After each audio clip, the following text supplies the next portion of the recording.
కీర్తనలు 90 కీర్తన చదువుకో. Psalm 90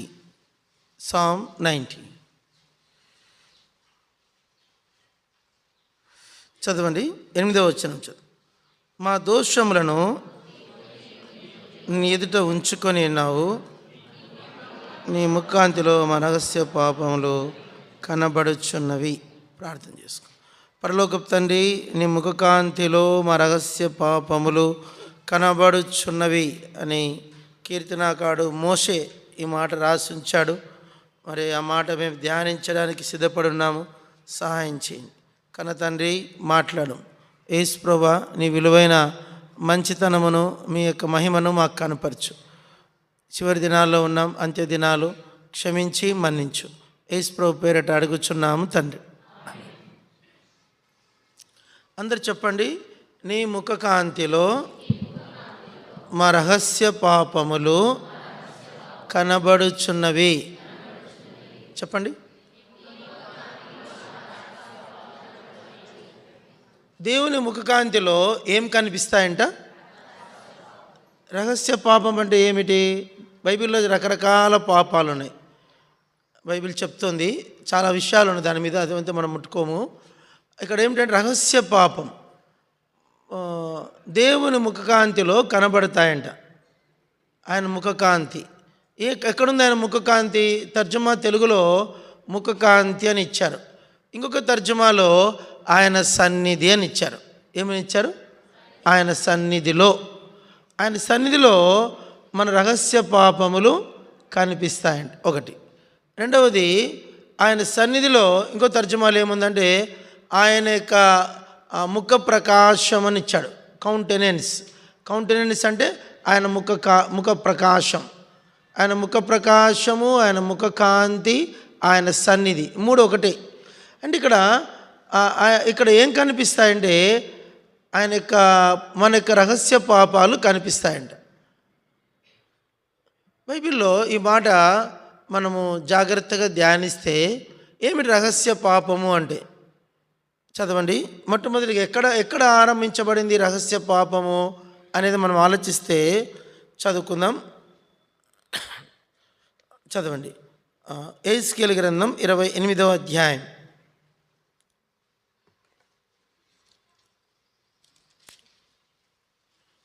యెహెజ్కేలు గ్రంథం 28వ అధ్యాయం.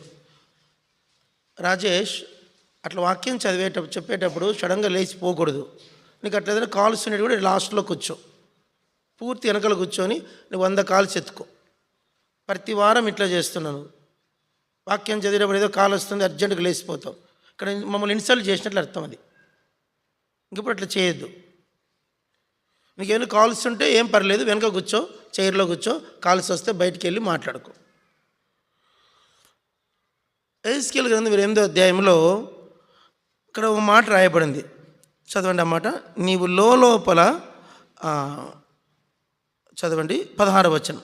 అయితే నీకు కలిగిన విస్తారమైన వర్తకము చేత లోపల నీవు అన్యాయము పెంచుకొని పాపము చేయిచు వచ్చితివి. చాలు, అంత చెప్పండి. లోపల అన్యాయము పెంచుకొనుచు పాపము చేయుచు వచ్చితివి. ఇది ఒక దేవదూత అన్నమాట. ఇది ఎక్కడ జరిగిందంటే భూమి పుట్టక ముందే, before foundation of the world, సృష్టి కలగక ముందు జరిగిన సంగతి ఇది. మనకు బైబిల్లో ఆదికాండం 1వ అధ్యాయం 1వ వచనం చూడకుండా చెప్పండి. ఆదియందు దేవుడు భూమి ఆకాశములను సృజించెను. ఎప్పుడు సృజించాడంట? ఏమేమి సృజించాడంట? భూమి. అంటే ఆయన ఎప్పుడున్నాడు? ఆది కంటే ముందు. అప్పుడు ఒక కాలం ఉంది. ఆ కాలమే బైబిల్ భాషలో అనాది కాలం అన్నారు. ఏమన్నారు? అనాది కాలం లేక పూర్వకాలం. ఇంకో తర్జుమాలో భూమి పుట్టుటకు పూర్వమున్న కాలం. చాలా పేర్లు ఉన్నాయి దీనికి. ఆ కాలంలో ఇంకా మనిషి పుట్టలేదు, భూమి పుట్టలేదు. అప్పుడు మన భాషలో దేవలోకం. ఆ దేవలోకములో దేవదూతగణములు ఆరాధించేటప్పుడు దేవుడు దేవుడు తన మనసులో ఉన్న సంగతులు, దేవునికి ఉన్న లక్షణం ఏంటంటే ఏది దాచిపెట్టుకోడు. చెప్పండి. దేవుడు అంటే ట్రాన్స్పరెంట్ అంట. దేవుడు అంటే ఏంటి? ట్రాన్స్పరెంట్. దేవుడు అంటే గాజు, అద్దం అన్నమాట. దేవుడు అంటే అద్దం. అంటే మన అద్దం వేరు. మన అద్దం ఏంటి? వెనకాల పాదరసం పూస్తారు కాబట్టి యువతలు చూపిస్తుంది, నవతలు చూపించదు. ముఖం కనిపించే అద్దం వేరు, ట్రాన్స్పరెంట్ అద్దాలు వేరు. ఇప్పుడు గవర్నమెంట్ ఏం చేసింది, ఇండియాలో కార్లకు, ఇంతకుముందు కార్లకు బ్లాక్ కలర్ స్క్రీన్ వేసుకునే పర్మిషన్ ఉండేది. గవర్నమెంట్ అట్లా ఉండడం ద్వారా ఇల్లీగల్ పనులు జరుగుతున్నాయని కార్లకు ఆ గ్లాస్ పర్మిషన్ తీసేశారు, ఎత్తేశారు. ఏ కారు కన్నా పొరపాటున సీఎం కారు కూడా బ్లాక్ స్క్రీన్ పెట్టడానికి పర్మిషన్ లేదు. అది లోపల ఉన్నది బయట కనిపించాలనే ఉద్దేశంతో కార్లకు ఏం చేశారంటే బ్లాక్ కలర్ గ్లాస్ తీసేశారు. ఇప్పుడు అద్దాలు ఎలా కనిపిస్తున్నాయి? ట్రాన్స్పరెంట్. ఏంటి ట్రాన్స్పరెంట్? అంటే అవతల ఉన్నది యువతల కనిపిస్తుంది. దేవుడు అంటే పారదర్శకత. చెప్పండి. పారదర్శకత అంటే దేవుని దగ్గర దాగుడు మూతలు లేవు. మనం గమనించండి, మనం ఎప్పుడైనా సరే దేవుని దగ్గరకు వచ్చినప్పుడు ఎవరితో అబద్ధం ఆడగలం కానీ దేవునితో అబద్ధం ఆడలేము. చెప్పండి. ఎవరితో అబద్ధం ఆడగలం కానీ దేవునితో మనం మోకరిస్తానే బయట చేసేప్పుడేమో మంచి నంగనాచి ప్రార్థనలు చేస్తాం. ఏమనుకోకండి, ప్రభా అట్లా, ప్రభా ఇట్లా, ప్రభా. వ్యక్తిగతంగా ప్రార్థన చేసేప్పుడు, ఒంటరిగా చేసేప్పుడు ఎట్లా చేసుకుంటాం? నా దగ్గర ఈ పాపం ఉంది, నా దగ్గర ఆ పాపం ఉంది, నా దగ్గర ఈ పాపం ఉంది, నేను ఇలాగ ఉన్నాను. 10 మందిలో అయితే చాలా గౌరవంగా చేస్తాం, మర్యాదగా చేస్తాం. ఒంటరిగా చేసేప్పుడు మన దీన స్థితిని, మన నీచ స్థితిని, మన యొక్క దుష్టత్వాన్ని మనం కంప్లీట్గా దేవుని దగ్గర. ఇప్పుడు చెప్పండి, బహిరంగంగా చేసే ప్రార్థనలు కరెక్టా? ఒంటరిగా వ్యక్తిగతంగా చేసే ప్రార్థన కరెక్టా? ఒంటరిగా వ్యక్తిగతంగా చేసే ప్రార్థన అది నిజమైన ప్రార్థన. ఇప్పుడు చెప్పండి, ఏ ప్రార్థన ఎక్కువ దేవుడు ఇష్టపడతాడు? చెప్పండి. ఒంటరిగా వ్యక్తిగతంగా చేసేప్పుడు నువ్వు ఎలా కనిపిస్తావంట దేవునికి? నేకెడ్ కనిపిస్తావంట. ఎలా కనిపిస్తావంట? నేకెడ్ అంటే అంతరంగ దిగంబరత్వం. బయటికి బట్టలు వేసుకోవచ్చు, తప్పులేదు. అంతరంగములో మనకు దేవుని దగ్గరకు వచ్చినప్పుడు మన స్థితిని చూపిస్తాడు ఆయన. అందరు చెప్పండి ఒక మాట, నీకు తెలిసిన నేను వేరు, నాకు తెలిసిన నేను వేరు. చెప్పండి. ఇప్పుడు అబ్రాహ్మణ్ అయింది, అందరికీ మంచోడని తెలుసు. అబ్రాహ్మణ్ అంతరంగానికి ఏం తెలుసు? అబ్రాహ్మణ్ ఎంత నీచుడో, ఎంత దుష్టుడో అన్న సంగతి ఎవరు తెలుసు? నా వరకే తెలుసు. అదే ప్రతి ఒక్క మనిషిలో నిజం. అందుకే భక్తులు ఏమారంటే, వెలుతురులో ఉన్నది నిజమైన సాక్ష్యం కాదంట, చీకటిలో ఉన్నదే నిజమైన 10 మందిలో ఉన్నది నిజమైన సాక్ష్యం కాదంట, ఒంటరిగా ఉన్నప్పుడే నిజమైన అది ఒంటరితనం, అది ట్రాన్స్పరెంట్. ఇక్కడ దేవదూత ఉంది, ఒక దేవదూత. ఆ దేవదూత దగ్గర ఉన్న తప్పు ఏంటంటే లోపల అన్యాయము పెంచుకొని వచ్చిందంట. అందుకే చెప్పండి, లోపల. చెప్పండి. అదే దయ్యం. ఈరోజు దయ్యం ఎందుకైంది? సైతాన్ అనేది వాడు ఈ లోకంలో ఉన్నాడు. ఎందుకురా నువ్వు దయ్యమేనా అని అడుగుదాం.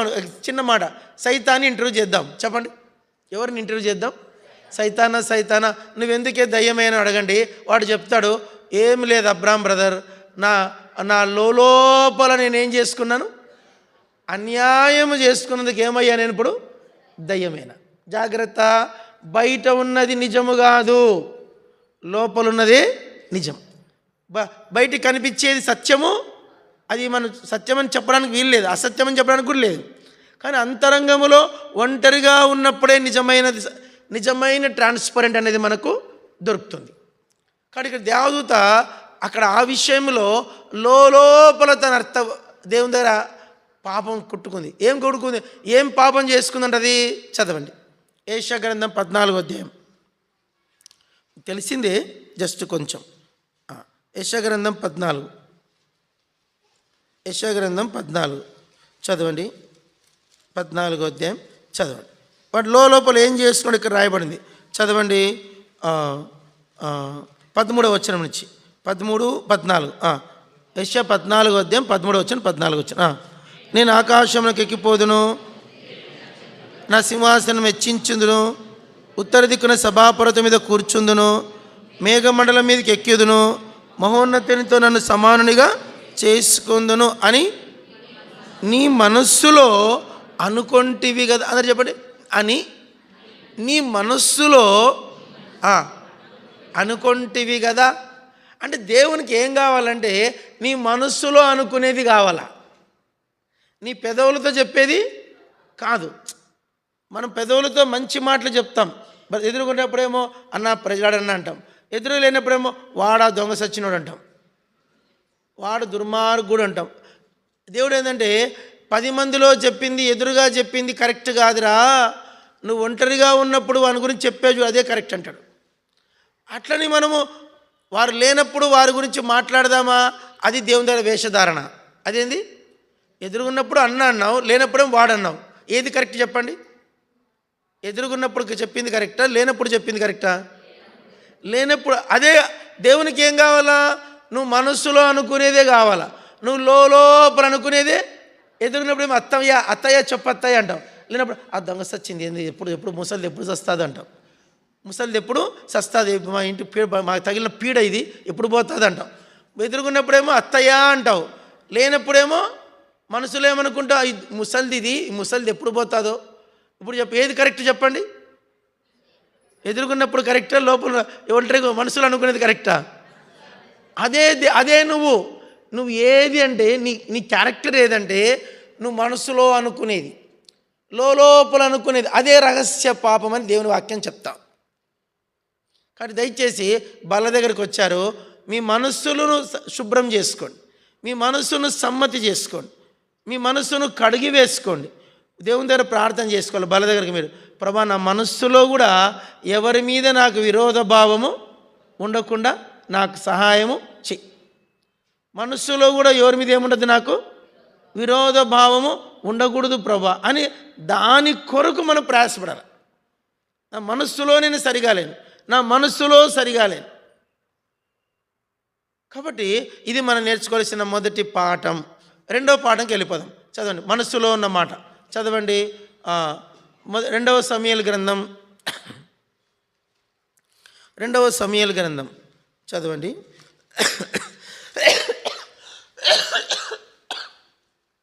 2వ సమూయేలు గ్రంథం చదవండి, 6వ అధ్యాయం చదవండి, 16వ వచనం. 16 2వ సమూయేలు 6:16 చదవండి. యెహోవా మందసము దావీదు పురమునకు రాగా సౌలు కుమార్తె మీకాలు కిటికీలో గుండా చూచి యెహోవా సన్నిధిని గంతులు వేయచ్చు నాట్యమాడుచున్న దావీదును కనుగొని తన మనస్సులో అతని హీనపరచెను.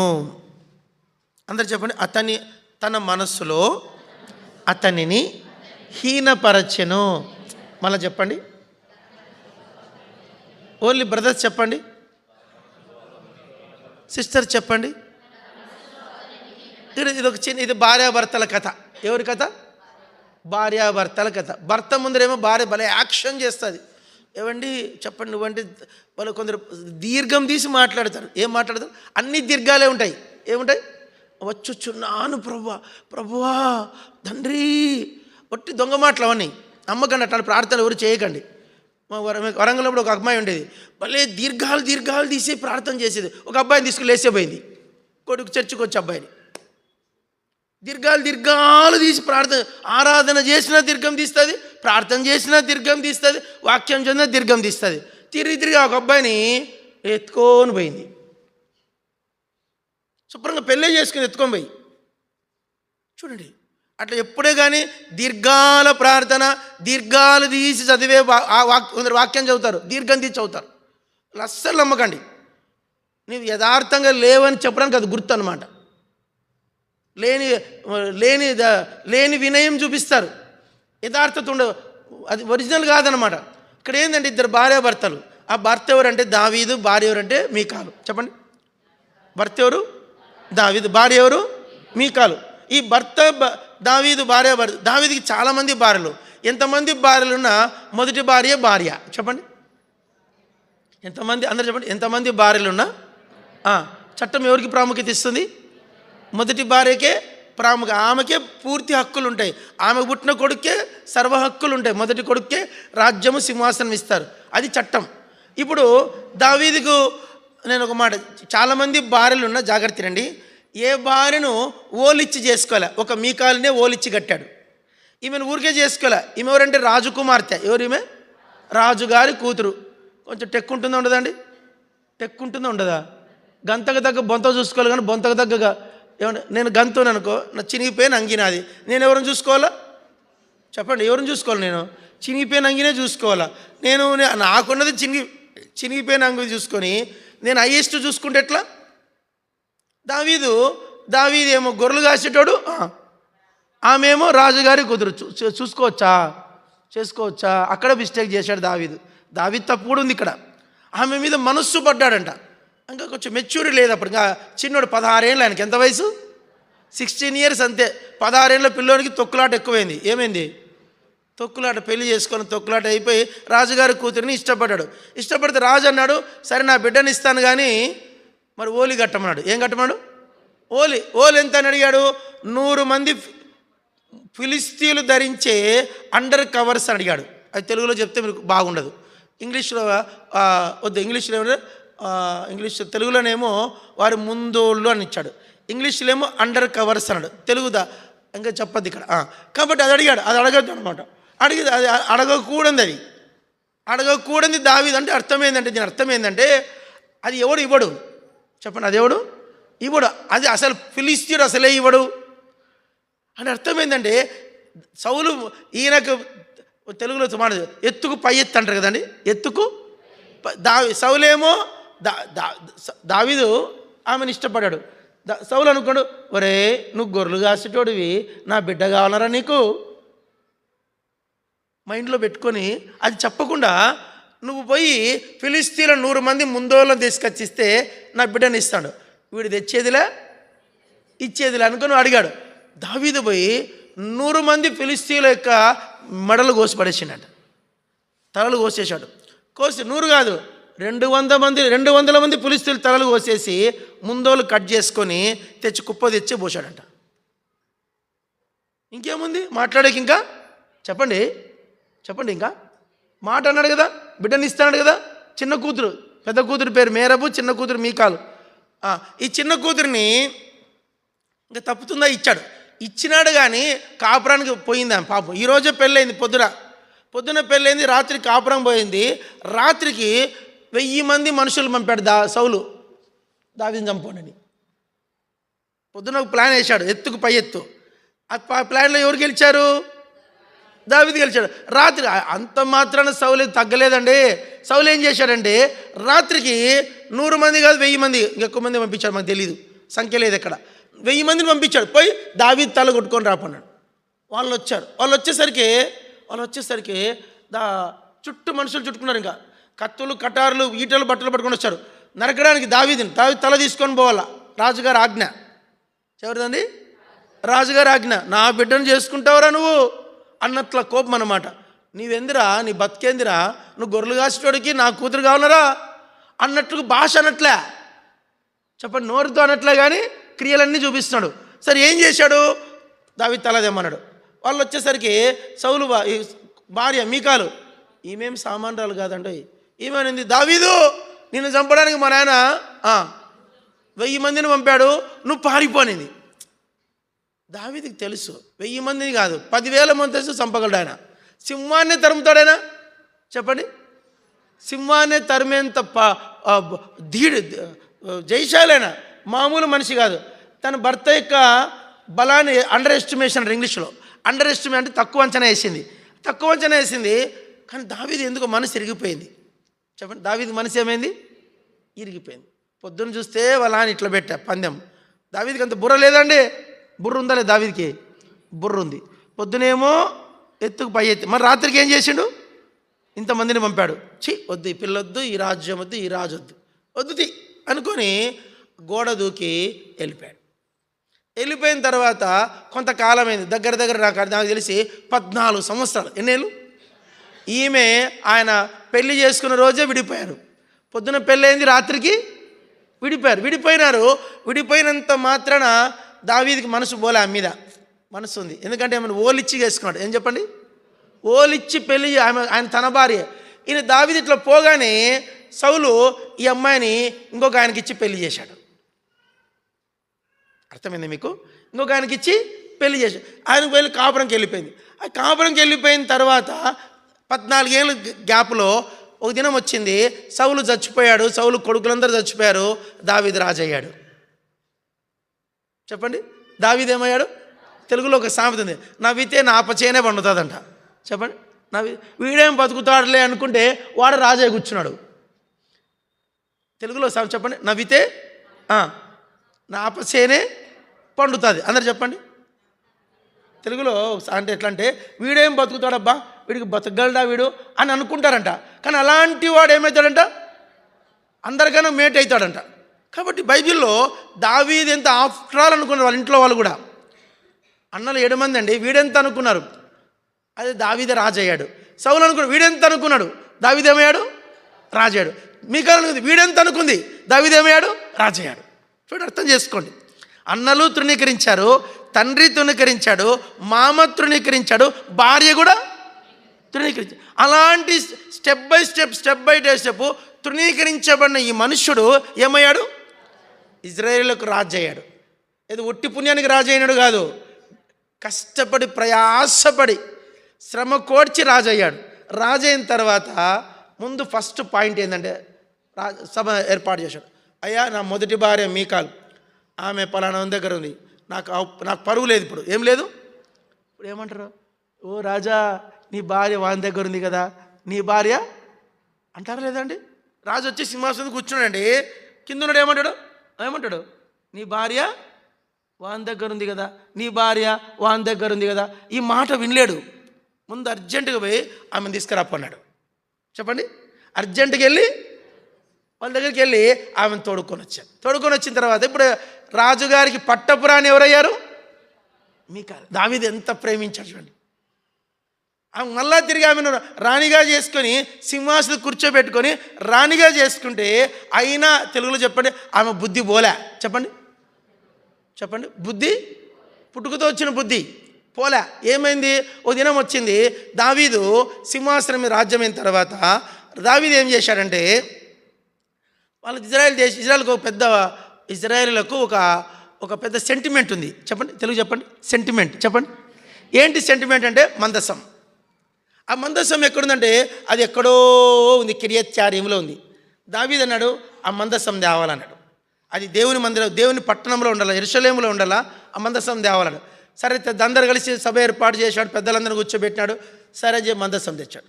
మందసాన్ని తెచ్చేటప్పుడు దావీదు మందసం తెస్తూ ఉంటే, తెలుగు చెప్పండి, క్వయర్ చెప్పండి, క్వయర్ అంటే పాటలు పాడేవాళ్ళు పాటలు పాడుతారు, తాళాలు వేస్తారు.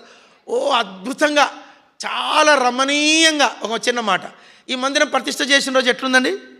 ఈ మందిరం ప్రతిష్ఠ రోజు వచ్చిన వాళ్ళు చెయ్యెత్తండి. ఈ మందిరం ప్రతిష్ఠ రోజు భోజనం చేసిన వాళ్ళు చెయ్యెత్తండి. ఆ రోజు ఎట్లా జరిగింది చెప్పండి? అద్భుతం అనుకోండి. అద్భుతమా కాదా?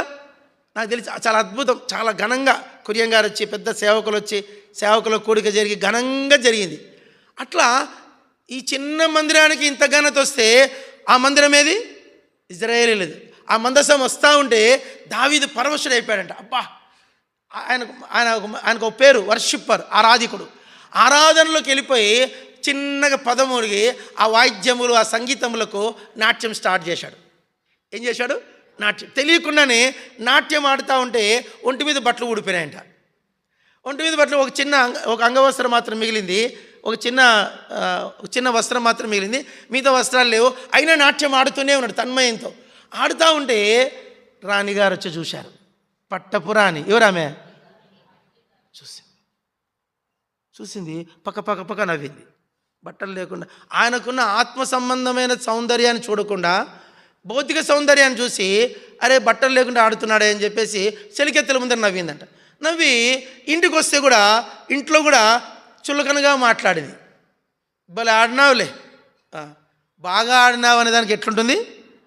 భలే ఆడినావులే, వంట బాగా చేసినారు, భలే చేసినావులే, బాగా చేసినావు దానికి ఎట్లుంది? భలే చేసిన, ఈ ముఖం ఉన్నట్టు చేసిన, ముఖం చేసినట్టు చేసిన. ఇంత కారం పోసి, వట్టి కారం పోసి, చింతపండు అంత పులుసు. నేను ఒక 2 పోయాను, వట్టి చింతపండు పులుసు పెట్టాను. సాంబార్ తింటే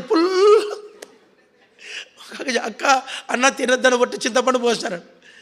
చేసినావులే అన్నట్లుగా దావీదు తన్మయుడైపోయి ఆయన ఆత్మలో నాట్యం ఆడితే సంతోషంగా ఇంటికి వస్తే భార్య అనేది భలే నాట్యం ఆడినాలి, భలే చేసినావాలి, చెలికెత్తల ముందర పరువు బాయ్ నీకు ఏం అన్నట్లుగా నోటితో అనింది మనస్సులో భర్తను ఏం చేసిందంట, హీనపరిచింది. ఇది దేవుడు. అందరు తెలుగు చెప్పండి. మనుషులు క్షమించవచ్చుగా, అందరు చెప్పండి. కొన్నిసార్లు మీకు అర్థం కావాలా, కొన్నిసార్లు మనుషులు క్షమిస్తారు కానీ దేవుడు క్షమించొద్దా? చెప్పండి. ఇప్పుడు జాన్పాల్ నాకు కీడు చేశాడు. జాన్పాల్ వచ్చి అన్న సారీ అన్న అన్నాడు. సరే తమ్ముడా పర్లేదు క్షమించేసినప్పుడు పర్లేదు తమ్ముడా అంతే. నేను క్షమించవచ్చు, నువ్వు క్షమాపణ అడగచ్చు. కొన్నిసార్లు దేవుడు క్షమించాడు. మనుషులు క్షమించవచ్చు కానీ అందరు చెప్పండి దేవుడు క్షమించొద్దా? నువ్వు చేసేవన్నీ చేసి క్షమాపణ కోరుతుంది, లెక్క ఎట్లయితుంది? నువ్వు కావాలని చేసి చెప్పండి, అందరు చెప్పండి అన్నమాట. నువ్వు కావాలని చేసి క్షమాపణ కోరి దానికి అర్థం ఏంటి? తెలుగు చెప్పండి అన్నమాట. తెలుగు చెప్పండి. నీవు కావాలని చేసి జిద్దుకు చేసి క్షమాపణ కోరితే అది ఎట్లయితుంది? కుదరదు. అది చాలామంది క్షమాపణ కోరితే క్షమించబడతారు అనుకుంటారు. నో, కొన్ని క్షమించే ఉంటాయి, క్షమించబడనివి కూడా కొన్ని ఉంటాయి. బైబిల్లో కూడా ఉన్నాయి. క్షమించాది అటు దానికి క్షమాపణ లేదంట. చాలా ఉన్నాయి అట్లాంటివి. క్షమాపణ లేని సంగతులు కూడా చాలా ఉన్నాయి. కాబట్టి ఇక్కడ ఈమె 10 మందిలో అవమానించింది, మనస్సులో కూడా అవమానించింది. దాన్ని బట్టి ఏమైందంటే చరిత్ర చెప్తుంది, ఇదే అధ్యాయం చివరిలో ఉంది. అందరికీ దావీదుకున్న భార్యలందరికీ పిల్లలంట. ఈమెకు ఒక్కదానికే సంతానహీనరాలుగా చనిపోయిందంట. ఇది మనకేం పాఠం చెప్తుందంటే, మనము సంతానం మనకు ఆత్మీయ భౌతిక సంతానం గురించి ఏం మాట్లాడలే. కొత్త నిబంధన ప్రకారం దాని ప్రాముఖ్యత లేదు. ఆత్మీయ సంతానం చెప్పండి అన్నమాట. స్పిరిచువల్ సీడ్ చెప్పండి. ఆత్మ సంబంధమైన సంతతి నీకు కలగాలంటే నువ్వు మనస్సును కూడా జాగ్రత్తగా పెట్టుకోవాలి. నోరే కాదు నోరు జాగ్రత్త పెట్టుకోవడం వేరే విషయం. మనస్సు కూడా ఏం చేయాలా? కొన్నిసార్లు మనస్సుతో మనం ఎదుటి వాళ్ళని శపిస్తాం. నీ అంత లెవెల్ కాదు నేను చెప్పు, నీకంతా కొన్నిసార్లు మనము స్థాయికి మించి మాట్లాడతాం. చెప్పడమాట. కొన్నిసార్లు మనము చెప్పండి కొన్నిసార్లు మనము పలకండి మీరు. కొన్నిసార్లు మనము స్థాయికి మించి మాట్లాడతాం. దేవుడు లెక్క అడుగుతాడు దానికి. నీ స్థాయి కాదు అది. చెప్పు, నీ స్థాయి ఎంతుందో అంతే మాట్లాడు. నీ స్థాయికి మించి నువ్వు మాట్లాడితే అది దోషంగా ఎంచబడుతుంది, కొన్నిటికి క్షమాపణ ఉండదు. కాబట్టి మన ఎంతవరకో అంతవరకు దేవుని దృష్టిలో మీకాల్ని దేవుడు అంత ప్రేమించాడు. నీ కొరకు అంత దైవజనుడు ఆయన. దావీదు ఎవరంట? దైవజనుడు. బైబిల్ ఏముంది? దైవజనుడు. ఆ దైవజనుని భార్యగా ఉండి నేను క్షమించి 14 ఏళ్ళు అతనితో కాపురం చేస్తే కూడా నేను క్షమించుకొని మళ్ళా తెచ్చుకొని నిన్ను భార్యగా చేసుకుంటే అంత మంచి భర్తను నీవేం చేసినావు? వీరుడు, శూరుడు, ధీరుడు. ఆయన ఎవరైనా వీరుడు, శూరుడు, ధీరుడు, ఆత్మీయుడు, దైవజనుడు, దైవభక్తుడు, ప్రవక్త. ఎన్ని పేర్లు ఆయనకు. ఆయన వంటి వాడు ఇజ్రాయేలులో లేడు. హృదయానుసారిని భర్తను కలిగి ఉండి కూడా ఆ భర్తను ఆమె కొంచెం ఎక్కువ తక్కువ మాట్లాడేది. దాన్ని బట్టి ఆమెకి ఏం కలిగిందంటే సంతతి లేకుండా. ఈ దినాల్లో మనకు సంతతి అంటే ఈ సంతతి కాదండోయ్, ఆత్మీయ సంతతి ఉండదు. నీ ద్వారా ప్రభులోకి ఎవరు ఒకసారి ఒక ఆయన అతడు చేసిన తప్పుకి ఒకసారి నేను విన్నాను అన్నమాట, ఇక్కడ కాదులే. అతడు చేసిన తప్పుకు పనిష్మెంట్ అని తెలుసా అన్నాడు. ఏమిటన్నా? ఇంకా వాళ్ళ వంశావళి ఎవరికి రక్షణ కలగదన్నాడు ఆయన. వాళ్ళ వంశావళిలో ఇంకెవరికి, దాని తెలుగు భాషలో బైబిల్ భాషలో భ్రష్టత్వము అన్నాడు. ఏమన్నాడు? కొన్నిసార్లు దేవుడు భ్రష్టత్వానికి అప్పగిస్తాడంట. దేనికంట? ఈ మాట చెప్పొద్దు కానీ చెప్తున్నాను. నేను విన్నామా అలాంటి ఇన్సిడెంట్స్ చూశాను కూడా. భ్రష్టత్వానికి అప్పగించబడిన కుటుంబాలను చూశాను. అర్థమైంది మీకు? భ్రష్టత్వానికి అప్పగించబడిన కుటుంబాలు నేను చూశాను, కళ్ళారా చూసి చెప్తున్నా మీకు. జాగ్రత్త. మన లిమిట్స్కి మించి మనం మాట్లాడకూడదు. మన లిమిట్కి మించి మనం స్థాయికి మించి సంభాషణ చేయకూడదు. నీ స్థాయి ఏంది, నీ ఆత్మీయత ఏంది, నీ అంతస్తు ఏంది, ఆ అంతస్తు లెవెల్లోనే ఉండు, నీకు మంచిది. దానికి మించి నువ్వు మాట్లాడడం నా స్థాయికి కాదన్నది అనుకోవాలి. చెప్పు ఏమన్నా, అది నా స్థాయికి చెందినది కాదు, అంత లెవెల్ నేను కాదన్నా, ప్లీజ్ ఇంకొకరిని చూసుకోండి మీరు, నేను మాట్లాడిన అలాంటివి చెప్పాలి. మీకాల ఆ తప్పే చేసింది. మనస్సును ఏం చేసింది? ఆమె గర్వించింది. రెండైనా దేవదూత ఏం చేసింది? మనస్సులో గర్వించింది. అర్థమైందండి మీకు? నేను చెప్పే మాటలు అర్థమవుతున్నాయా? రహస్య పాపం అంటే ఏది? మనస్సులో దూషించడం, మనస్సులో ఆశించడం, మనస్సులో గర్వించడం. మూడు చదవండి. దానియేలు గ్రంథం, దానియేలు గ్రంథం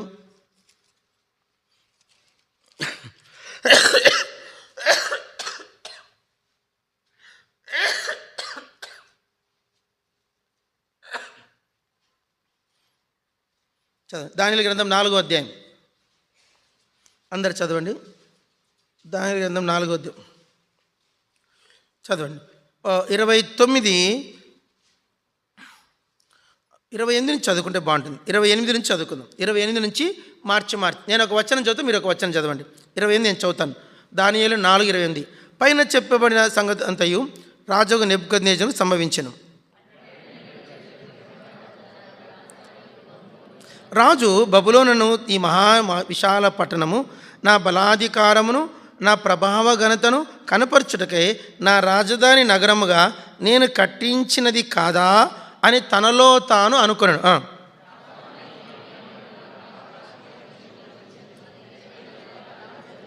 ఇదే నీకు ప్రకటన. 32 నేను చదువుతా, చాలా బాగుంటుంది. 32. తమ యుద్ధ నుండి మనుష్యులు నిన్ను తరిమెదరు, నీవు అడవి జంతువుల మధ్య నివాసం చేయొచ్చు, పశువుల వలె గడ్డి మేసేదవు. సర్వోన్నతుడు దేవుడు మానవుల రాజ్యం పైన అధికారి అయ్యండి, తానెవనికి దాన్ని అనుగ్రహింప నిశ్చయించునో వానికి అనుగ్రహించని నీవు తెలుసుకుని వరకు 7 కాలములు నీకు ఇలాగున జరుగునని చెప్పాను. చదవండి. ఆ గడియలోనే అలాగ నెబుకద్నెజరు సంభవించాను. మానవుల్లో నుండి అతన్ని తరిమిరి, అతడు పశువుల వలె గడ్డి మేసెను. ఆకాశపు మంచు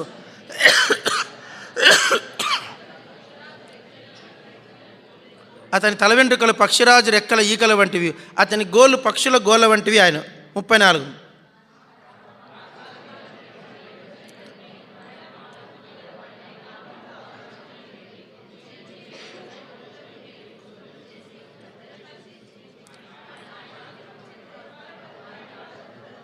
భూనివాసులందరూ ఆయన దృష్టికి ఎన్నికకు చదవండి, చాలా జాగ్రత్త చదవచ్చు, వినండి.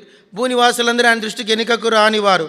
ఆయన పరలోకము సేనెడలను భూనివాసులెడలను తన చిత్తము చొప్పున జరిగించేవాడు. ఆయన చెయ్యి పట్టుకొని నీవేమి చేయిచున్నావని ఆయనతో చెప్పుటకు ఎవడునూ సమర్థుడు కాడు. నా ఘనతయు నా తేజస్సు నాకు కలిగను, నా మంత్రులు నా క్రింది అధిపతులను నా యుద్ధ ఆలోచన చేయవచ్చిరి. నా రాజ్యం నాకు స్థిరపడగా నేను మరి ఎక్కువ ఘనత నొందిని. ఈలాగు నెబుకద్నెజరు నేను పరలోక రాజు యొక్క కార్యములన్నీ సత్యములను ఆయన మార్గములు న్యాయములైనవనియు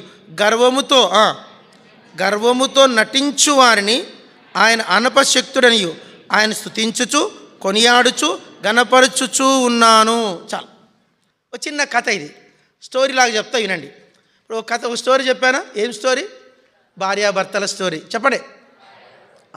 చెప్పానా? జాగ్రత్త. భార్యాభర్తల మధ్యలో కూడా గౌరవము మర్యాద కలిసి ఉండాల.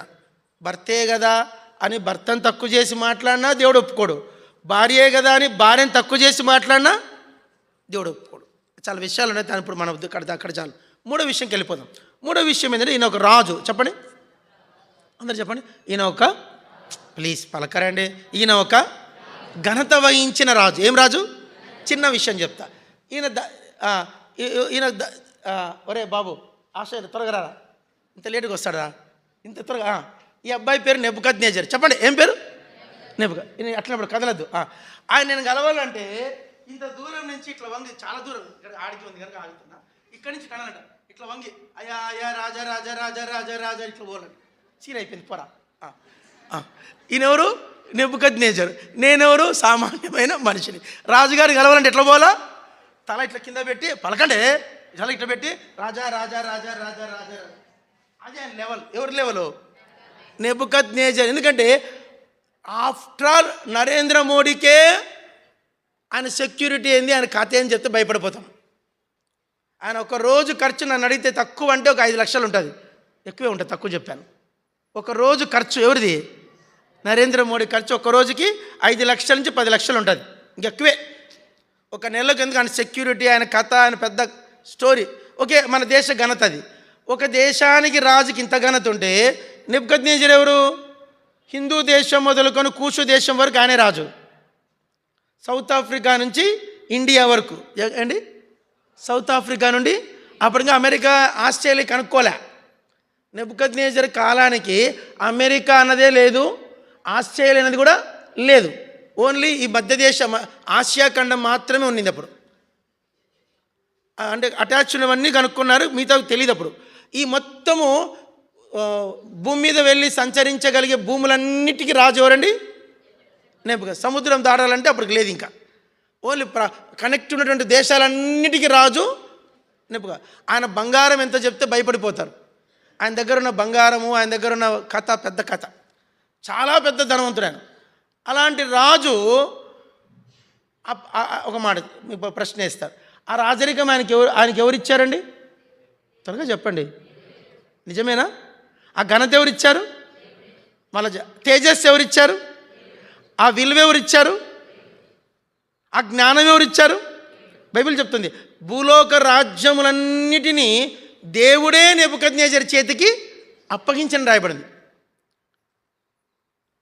అంత ఇచ్చింది దేవుడు కదా, దేవుని మొదలు పెట్టాలి కదా. ఈ సంగతి ఆయనకు బాగా తెలుసు కూడా. చెప్పండి ఈ సంగతి ఆయనకు.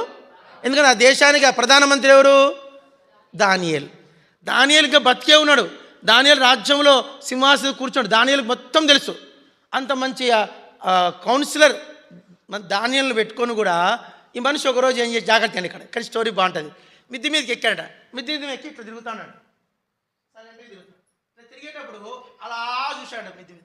అబ్బా, ఏమిటి రాజ్యము, ఏమిటి ఘనత. ఆయన గురించి ఒక పేరు ఏంటంటే, ప్రపంచంలో 7 వింతల్లో ఆయన రాజ్యం గురించిన వింతలే 3 ఉన్నాయి. ఇప్పుడు చెప్పలేను అవి. వేలాడే హ్యాంగింగ్ గార్డెన్స్ చెప్పండి, అది ఆయనదే. ఇంకా తర్వాత 2-3 ఇట్లా చాలా ఉన్నాయి.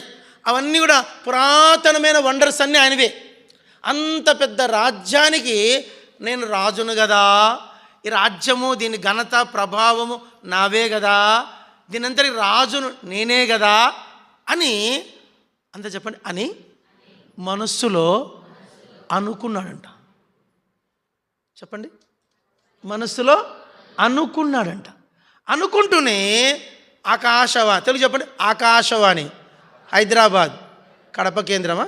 ఆకాశవాణి కడప కేంద్రం, ఆకాశవాణి హైదరాబాద్ కేంద్రమా? మరి నేను చిన్నప్పుడు మా ఇంటి రేడియో ఉండేది, ఆకాశవాణి కడప కేంద్రం వచ్చేది.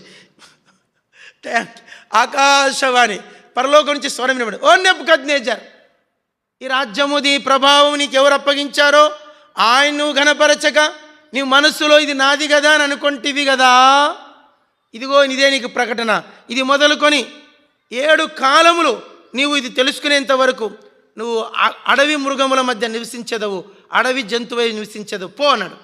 అంటూనే సింహాసనం మీద మిద్దె మీద ఉన్నటువంటి రాజుకు తనకు తెలియకుండానే ఒక విధమైన మృగం అయిపోయాడంట. చెప్పండి ఏమయ్యాడంట? చూస్తుండగానే ఇలా కిందికి వంగిపోయాడు. వంగిపోయాడు. మనిషే, చెప్పండి మనిషే. ఆ మనిషి వంగిపోయాడు. గడ్డం పెరిగిపోయింది, జుట్టు పెరిగిపోయింది, గోళ్ళు పెరిగిపోయినాయి, ఒంటి మీద ఈకలు వచ్చాయంట. అంత చెప్పండి, మనిషి పలకరి మీరు, మనిషి, జంతువు, మృగము, పశువు, పక్షి. ఎందుకు పశువు అని అంటే గడ్డి తింటాడు. గడ్డి తినేది ఎవరు? పశువు. మృగములాగా గడ్డిస్తున్నాడు, గాండ్రిస్తున్నాడు. గాండ్రించేది ఎవరు? మృగం.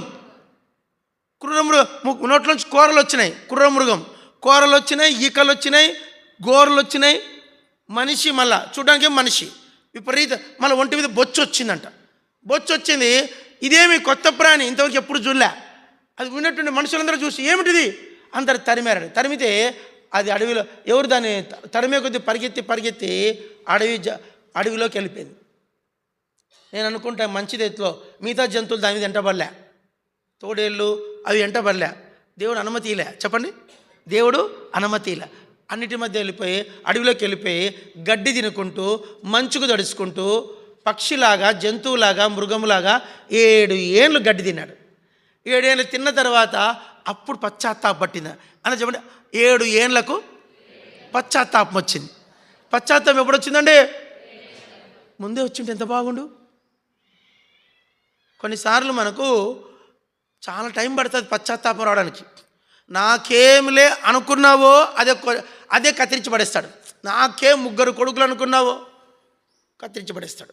నాకేం ఆఫీసర్ని అనుకున్నావో పట్టిస్తాడు. నాకేంలే అనుకున్నావో ఏమి జరగాలో అదే జరుగుతుంది. ఏమి జరగకూడదు. బైబిల్లో ఒక మాట ఉంది, భక్తిహీనుడు, చెప్పండి, భక్తిహీనుడు తాను ఏది వచ్చునని భయపడునో అదే వాని నెత్తి మీదకి వచ్చునంట. ఉంది ఎక్కడ? యోబు గ్రంథంలో ఉందన్నమాట. యోబు గ్రంథంలో ఎక్కడుందమ్మా? యోబు గ్రంథంలో భక్తిహీనుడు తాను తన మీదికి ఏది వచ్చునని ఊహించునో అదే వాని మీదకి వచ్చినట్టు. సరే, దొరకడం కష్టం అది. యోబు గ్రంథం నేను సిద్ధపడలేదన్నమాట. సరే, వదిలేసేయండి అమ్మ. కాబట్టి నా అంశం ఏంటి? 7 ఏళ్ల తర్వాత అప్పుడు పశ్చాత్తాపం వచ్చింది. వచ్చి ఆ జంతువుగా మృగముగా ఉన్న మనిషికి అంతరంగంలోంచి ప్రార్థన వచ్చిందట. ఏం ప్రార్థన? చిరంజీవియు సర్వోన్నతుడును పరిశుద్ధుడు అయిన మహోన్నతుడైన దేవుడు ఆకాశమందు ఉన్నాడనియు ఆయన, పలకండి, ఆయన గర్వముగా నటించు వారిని అనపశక్తిమంతుడనియు. ఏమంటే ఆయన ఎవరంట? గర్వముగా నటించేవారిని అనపశక్తిమంతుడనియు కాలములు సమయములు తన స్వాధీనమందు ఉంచుకున్నాడనియు చాలా పెద్ద పెద్ద విషయాలు చెప్పాడు ఆయన. మీరు తర్వాత ఇంటికి వెళ్ళి 34వ వచనం నుంచి చదువుకోండి. ఏం మాటలు అవి, ఎంత ఒక మాట చూద్దాం, ఒకటే మాట. 34 ఆ కాలం గడిచిన పిమ్మట నెబుకద్నెజరు నేను మరలా మానవ బుద్ధి గలవాడనై నా కండ్లు ఆకాశం తట్టెత్తి చిరంజీవియు సర్వోన్నతుడు దేవుని స్తోత్రం చేసి గణపరచి స్తుతించి తిని ఆయన ఆధిపత్యము చిరకాలం వరకు, ఆయన రాజ్యం తరతరములకున్నది. భూనివాసులందరూ ఆయన దృష్టికి ఎన్నికకు రారు. ఆయన పరలోక సేనడల భూనివాసుల తన చిత్తము చొప్పున జరిగించువాడు. ఆయన చేయి పట్టుకొని నువ్వేమి చేయిచున్నావని ఆయనతో చెప్పుటకు ఎవడును సమర్థుడు కాడు ఆ సమయమందు. కాబట్టి ఆయన చేయి పట్టుకొని నువ్వేం చేస్తా అన్నావు అని అడగడానికి మనకెవరికి? ఇప్పుడు చూడు, 2 సార్లు బీజేపీ గవర్నమెంట్ ఇచ్చాడు, చెప్పలేం. మళ్ళా తిరిగి బీజేపీ వస్తుందేమో చెప్పలేం. ఎందుకు బీజేపీ ఇచ్చినావు ప్రభువా అని అడగడానికి మనకు హక్కు లేదు. మనకు అడగడానికి మనకేం లేదంట. నువ్వేమి చేయుచున్నావు అని అడగడానికి మనకేం లేదంట, హక్కు లేదు. Simply obey. అయినను మళ్ళీ ఏంది, ఎవడు గర్వంగా నటిస్తాడో మనం ఏం చేస్తాడంట, అనచి పశువుని చేస్తాడంట, అడ్రస్ లేకుండా చేస్తాడు.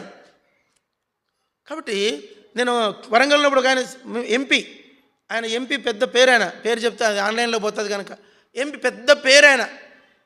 అలాంటి మనిషి నిజంగా చెప్పాలంటే దేవుడు అంత పనిష్మెంట్ ఇచ్చాడు ఆయన, మాటల్లో చెప్పలేను నేను.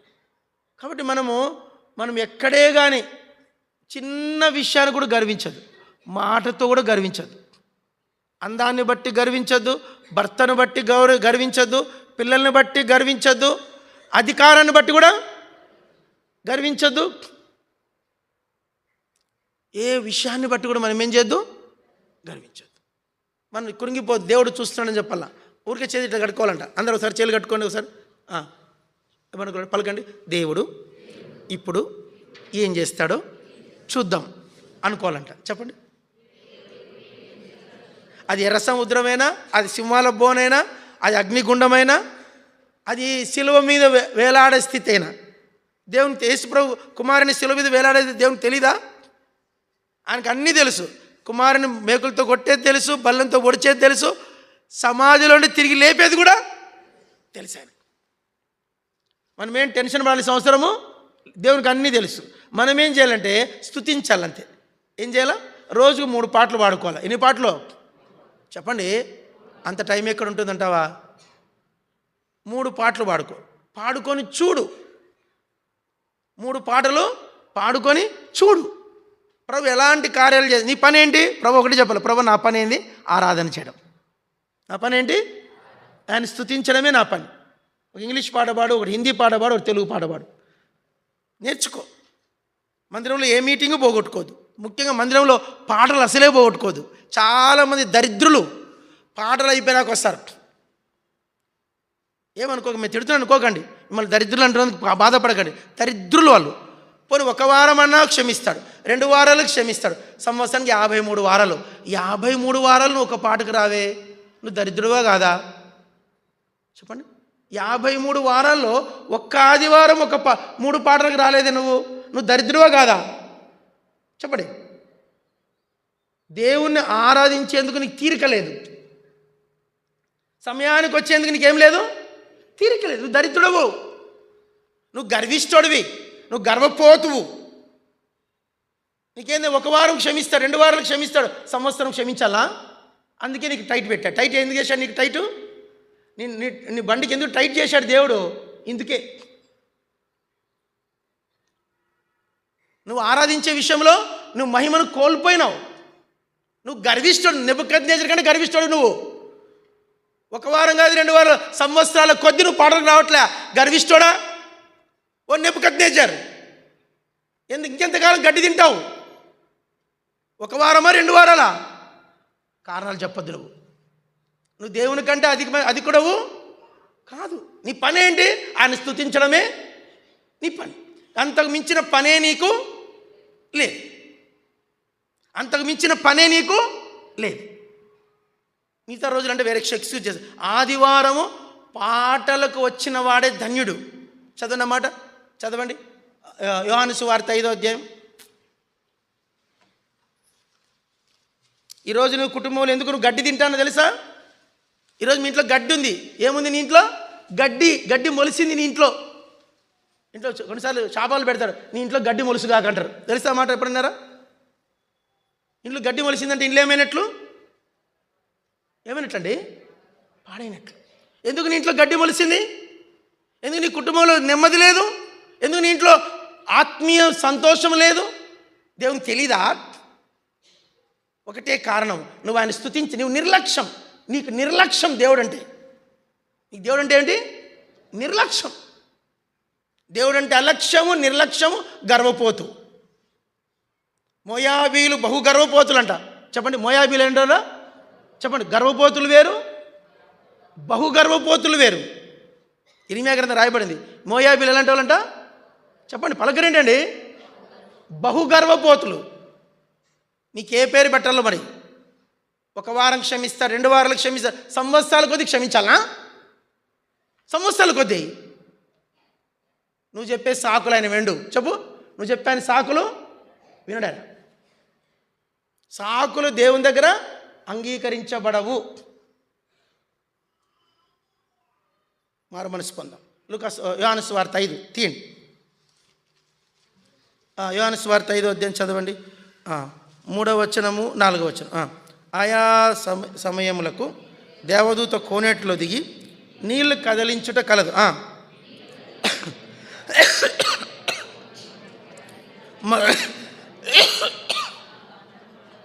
వాడు ఎట్టి వ్యాధి గలవాడైనను బాగుపడు. చాలు, అందరు పలకండి, అందరు చెప్పండి.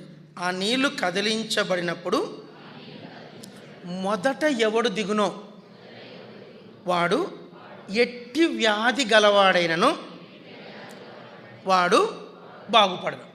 ఎప్పుడు ఎవడు బాగుపడతాడంట? ఎట్టి వ్యాధి కాదండి, మీకు అదే బుర్ర లేదనేది.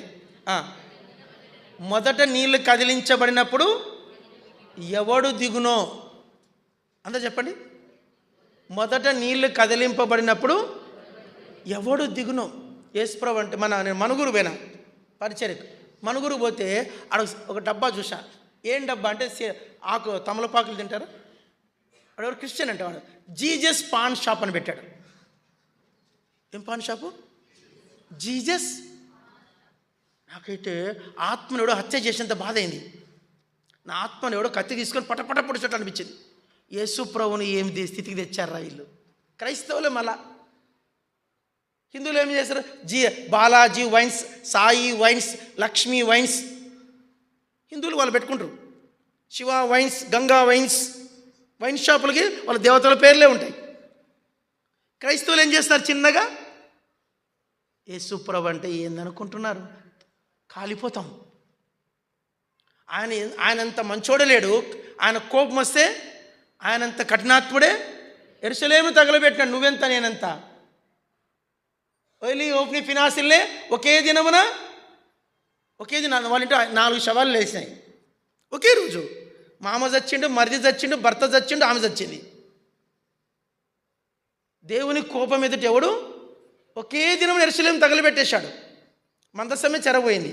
ఒక మాట చెప్పిన, నేటికి ఇజ్రాయేల్కి మందిరము 2000 ఏళ్ళు అయింది మందిరం లేక. వాళ్ళకి అన్నీ ఉన్నాయి కానీ దేవుని అనుమతి లేదు.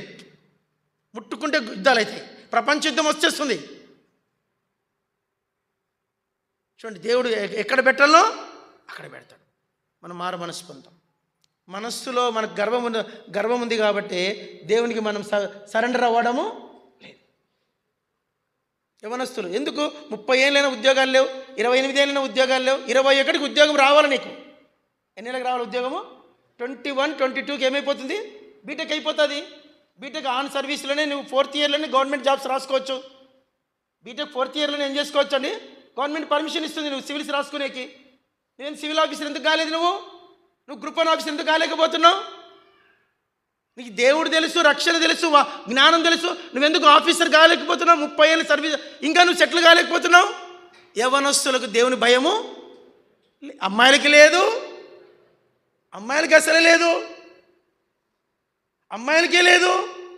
ఇక్కడ మంచి ముసుగేసుకుని మర్యాదగా ఉంటారు. ఇంటికాడ చూడాలి వీళ్ళ కథలు. ఎన్ని గంటలకు నిద్ర లేస్తారో తెలియదు, ఎప్పుడు బైబిల్ చదువుతారో తెలియదు, కుటుంబ ప్రాంతానికి ఎట్లా కూర్చుంటారో కూడా తెలియదు. దేవుడు పై రూపం చూసి మోసపోయేవాడు కాడు. దేవుని దగ్గర ఏ పైరవీలు పనిచేయవు. చెప్పండి, అమ్మ పైరవి పనిచేయదు. చెప్పండి, అమ్మ పైరవి పనిచేయదు, నాన్న పైరవి పనిచేయదు. నీ పర్సనల్ అప్లికేషన్ కరెక్ట్ ఉంటేనే ఆ సంతకం పెడతాడు ఆయన. మా నాయన బిషప్, మా నాయన ఆర్చ్ బిషప్, మా నాయన సేవకుడు, నో జాంతానై 24 గంటలు మా నాయన మందిరంలో పనిచేసే అవసరమే లేదు. అవసరం లేదు. నీ పర్సనల్ అప్లికేషన్ ఎట్లుంది? యవనస్తులు కూడా భయము లేని స్థితిలోకి పెద్దోళ్ళకి లేదు, యవనస్తులు పిల్లలకి అసలే లేదు. మనం ఇక్కడ ఎక్కడో మన దగ్గర గర్వం ఉందని ఎట్లా అర్థమవుతుంది? లేదు చెప్పండి. మనము గర్వం ఉంది నోటితో చెప్పట్లా, క్రియల ద్వారా చూపిస్తాం. చెప్పండి, మనం నోటితో చెప్పం కానీ క్రియల ద్వారా చూపిస్తాం. ఇప్పుడు క్రియలు ముఖ్యమా, నోరు ముఖ్యమా? క్రియలు ముఖ్యం. మన దేవుణ్ణి పక్కన పెట్టినంత వరకు మనం వర్ధిల్లలేము. నాకు వేరుగా ఉంటే మీరేమీ. నేను ఒక యవనస్తుని అడిగాను, ఎంత బాబు నీ శాలరీ అంటే 14,000 అని చెప్పాడు. ప్రాణం తరుక్కుపోయింది. 14,000 పెట్రోల్ పోస్తాడా, బట్టలు వేసుకుంటాడా, పిల్లలకు ఫీజులు కడతాడా, అన్నం తింటాడా, కూర తెచ్చుకుంటాడా, భార్యకు వచ్చి చీర కొంటాడా? 14,000 ఎట్లా బతకలేవాడు? ఈ హైదరాబాద్, ఈ గద్వాల్లో ఎక్కడో దేవుని దగ్గర దేవునికి ఇవ్వాల్సిన రెవరెన్యస్ వాడు ఇవ్వట్లే. పశ్చాత్తాపడమ దేవుడు అవకాశము. భార్య భర్త మీద సనిగితేనే ఒప్పుకోడానా? అవునా కదండి? చెప్పండి, సనిగిందా లేదా ఆమె? దేవుడు ఏం చేశాడు? వాత పెట్టేశాడు. రాజు కోప్పడితే, రాజు గర్విస్తే కూడా వదిలిపెట్టలేదు. 3 అయినాయి. 4 చెప్పేసి బల్ల తీసుకుని టైం అయిపోయింది. లూకాసు వార్త 18 చదువు. లూకాసు వార్త 18.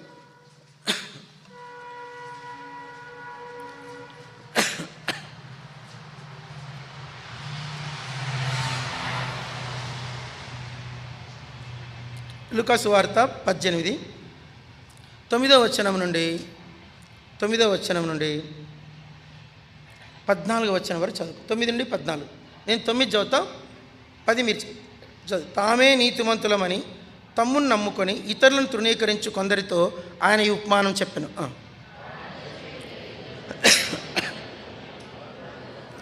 ఒకడు సుంకరి, ఒకడు పరిసేయుడు. పరిసేయుడు నిలబడి, దేవా, నేను చోరులను, అన్యాయస్తులను, వ్యభిచారులైన ఇతర మనుష్యుల వలెనైనను ఈ సుంకరి వలె నేను ఉండనందుకు నీకు కృతజ్ఞతలు చెల్లించుచున్నాను.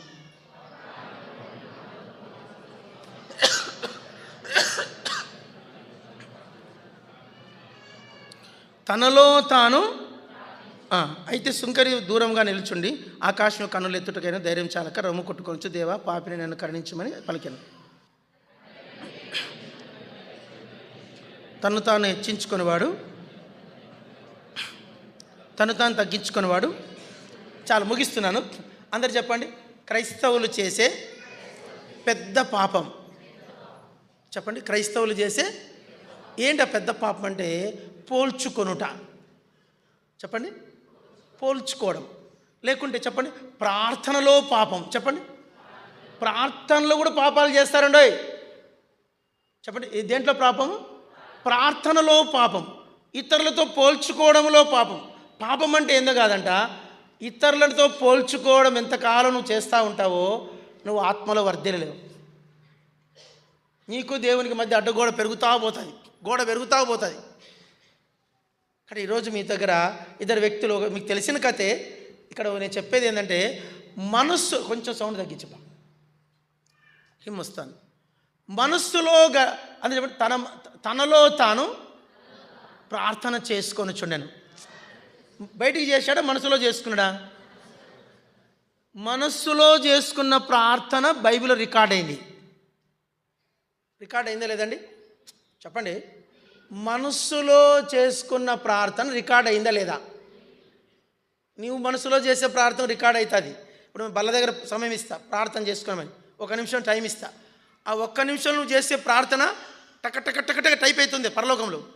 దేవుడితో అనుమతిస్తాను. మిఖాయల్, ఈ తమ్ముడు చేసి నతానీల్ ప్రార్థన రికార్డ్ చేయి, టకట కొడతానే ఉంటుంది. నువ్వు చేస్తానే ఉంటావు ప్రార్థన, మనసులో రికార్డు కొడతానే ఉంటుంది. అది ప్రభుకి ఇస్తుంది. ప్రభు ఇతో నతానీల్ ఈ ప్రార్థన చేశాడు. ఈ ప్రార్థనలో ఏమన్నా స్వనీతి ప్రార్థన ఉందా?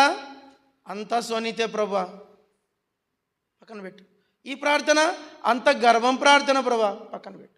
ఈ ప్రార్థన అంత వేషధారణ ప్రార్థన ప్రభా, పక్కన పెట్టు. ఈ ప్రార్థన అయ్యో ప్రభా కొట్టినట్లే ఉంది ప్రభా, పక్కన పెట్టు. కొందరు ప్రార్థన చేసి కొట్టినట్లుంటుంది, ఇంకొందరు ప్రార్థన చేసి కత్తితో పొడిచినట్లుంటుంది, ఇంకొందరు ప్రార్థన చేసి విమర్శించేట్లు ప్రార్థన విమర్శ ప్రార్థనలు ఉన్నాయి. చెప్పండి, పలకండి అందరూ, పలకండి మబ్బులు. విమర్శ ప్రార్థనలు ఉన్నాయి, కత్తితో పొడిచే ప్రార్థనలు ఉన్నాయి, తర్వాత పోల్చుకునే ప్రార్థనలు ఉన్నాయి, వేషధారణ ప్రార్థనలు ఉన్నాయి, కొట్లాడే ప్రార్థనలు ఉన్నాయి. నువ్వు ఆటి నుంచి దంచుతావు, మేము కింద నుంచి దంచుతామంటారు. మేము ఇక్కడి నుంచి దంచుతాము, మీరేమో కింద నుంచి దంచు. ఒక ఆయన ప్రార్థనలో చేస్తూనే ఉన్నాడు. ఆయన ఆ ప్రార్థనకు ఆమెను చెప్పాలో నాకు అర్థమే కాలే. మీరు నమ్ముతారు లేదో, నేను చాలా వాడికి ఆమెను చెప్పను. ఎందుకంటే ఆ ప్రార్థనకు నేను ఆమెను చెప్తే నాకు కూడా అంటుకోదా పాపము. నువ్వు ప్రార్థన చేసినావు, నీ స్వనీతి కూడా ప్రార్థన చేసినావు, స్వనీతి కూడా ఆరాధన చేసినావు. అది ఆరాధన ఎట్లయితుంది? నువ్వు లేటుకు వచ్చి ఆరాధన చేసినావు, వర్తమానాన్ని కూడా ఆరాధన చేసినావు, అది ఆరాధన ఎట్లయితుంది? సంవత్సరం అంతా నువ్వు ఒక్కరోజు సమయానికి రాకుండా ఆరాధన చేసినావు, అది ఆరాధన ఎట్లయితుంది? నీ చెప్పండి, స్వయం తృప్తి కోసం చేసే ప్రార్థనలు. చెప్పండి, ప్రార్థనలు రకాలు చెప్పండి. కొట్లాడే ప్రార్థనలు, పొడిచే ప్రార్థనలు, కొట్టే ప్రార్థనలు, స్వనీతితో ఉన్న ప్రార్థనలు, వేషధారంతో ఉన్న ప్రార్థనలు, మనసులో విమర్శించే ప్రార్థనలు, పోల్చుకునే ప్రార్థనలు. జాగ్రత్త, క్రైస్తవులే వాళ్ళ దగ్గరికి వచ్చేవాళ్ళే అంత ఇదే ఉంటుంది. కంప మంగళోడి దిబ్బలో ఎంత తవ్వితే ఏమొస్తుందమ్మా? మంగళోడి దిబ్బలో ఏమొస్తుంది? కొరిగిందే వస్తుంది. ఎంత నీ ప్రార్థనలో ఏదైనా కొంచెమన్నా స్వచ్ఛత ఉందా? నీ నీతిలో ఏమైనా కొంచెమన్నా స్వచ్ఛత ఉందా? అంతా పోల్చుకోవడమే. ఇలా పోల్చుకునే వాళ్ళ ప్రార్థన గురించి ఒక మాట రాశాడు, చదవండి. పోల్చుకునే ప్రార్థన. చెప్పండి, యెషయా గ్రంథం తీయండి. ఇది చదివేసుకొని బల్ల తీసుకుందాం. యెషయా గ్రంథం తీయండి. ఇట్టి వాళ్ళు చేసే ప్రార్థన అందరు చదవండి. యెషయా గ్రంథం 65 చదవండి, 5వ వచనం. యెషయా గ్రంథం 65:5. కొందరు బైబిల్ కూడా తీయరు, సోంబేర్లు. చదవండి. వారు మా దాపునకు రావద్దు, ఎడముగా ఉండము, నీకంటే మేము పరిశుద్ధులమని చెప్పుదురు. మళ్ళీ ఒక్కసారి మళ్ళీ చదవండి. వారు మా దాపునకు రావద్దు, ఎడముగా ఉండుము, నీకంటే మేము పరిశుద్ధులమని చెప్పుదురు. నా నాస్కారంధ్రములకు పొగవలెను, దినమంతయు మండుచుండు అగ్ని వలె ఉంది. తెలుగులో సామెత తెలుసా? తెలుగు పలకండి. పొమ్మన లేక పొగ పెట్టారంటే ఎవడు ఇంట్లోంచి ఎల్లగొట్టాలి. నతానేలు వచ్చాడు, ఆశాలను ఎల్లగొట్టాలి అంటే ఏం చేయాలి? పొగ పెడితే వెళ్ళిపోదు. వాళ్ళిద్దరు అమ్మ పొగ అని చెప్పేసి వెళ్ళిపోతారు. యేసు ప్రభువుకు పొగ పెట్టేటోళ్ళు ప్రార్థనలు ఉన్నాయి ఇక్కడ. వాళ్ళు ప్రార్థన ఏంటంటే, నీకంటే నేను పరిశుద్ధిని. నేనెవరు? నీకంటే నేను పరిశుద్ధిని. నువ్వు మా దగ్గరికి రావద్దు. నువ్వు తక్కువడు, దూరం ఉండు, మీకంటే మేము ఎక్కువ. ఇది బయటికి చెప్పరు కానీ హృదయంలో ఉంటుంది. అందుకే దేవుడు ఒక పాత్ర ఒక రొట్టె పెట్టింది. మీరు ఇరుగుతారా ఇరగరనేది తెలుస్తుంది. ఇక్కడ ఈ కరోనా దెబ్బకు అది కాస్త పోయింది. నిజంగా మనం చాలా మటుకు ఎట్లా తయారైనామంటే కలుసుకో, నీకంటే నేను పరిశుద్ధిని, నీకంటే నేను ఆత్మీయుని, ఆమె నీకంటే నేను సీనియర్ని. చెప్పు. ఎప్పుడో ఒక సేవకుడు పేరు చెప్పను కానీ ఆయన నాకన్నా, నేను జనవరి 10 వచ్చాను, ఆయన డిసెంబర్ లాస్ట్ వీక్లో వచ్చాడు. అంటే జస్ట్ నాకంటే 2 వారాల ముందు వచ్చాడు. మీరు నమ్మరు చెప్తే, నేను ఎబ్రోన్లో ఉన్నంత కాలం నా మీద రుబాబు చేసేవాడు. నాకన్నా ఎంత ముందు వచ్చాడు? 2 వారాల ముందు వచ్చాడు. సీనియర్. ఏమంటా ఆయన పేరు? నేను జూనియర్ అంటే ఆయన సీనియర్ అంట. ఇప్పటికీ నేను మన సేవకులకు వచ్చాడు, నాకన్నా ముందు కూర్చున్నాడు. నేను తొందరగానే పోయినాను, ఆయన నాకన్నా గంట లేటుగా వచ్చాడు. లేటుగా వచ్చి వెనక కూర్చున్నాడు. నేను ప్రైజ్లాడ్ చెప్తాడేమో చూస్తానే ఉన్నా, చూద్దాం, టెస్ట్ చేద్దాం. చెప్పకుండానే పోయిండు. భోజనం దగ్గరనే చెప్తాడు అనుకున్నా, చెప్పలే. ముగింపులనే చెప్తాను, చెప్పలే. ఇది ఒకసారి కాదు, 2 సార్లు కాదు, ముందు ఒక 10 సార్లు నేనే చెప్పిన.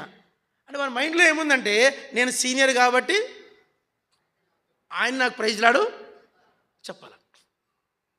అంటే మనుషులకు అది పోవట్లే. చెప్పండి అది పోవట్లే.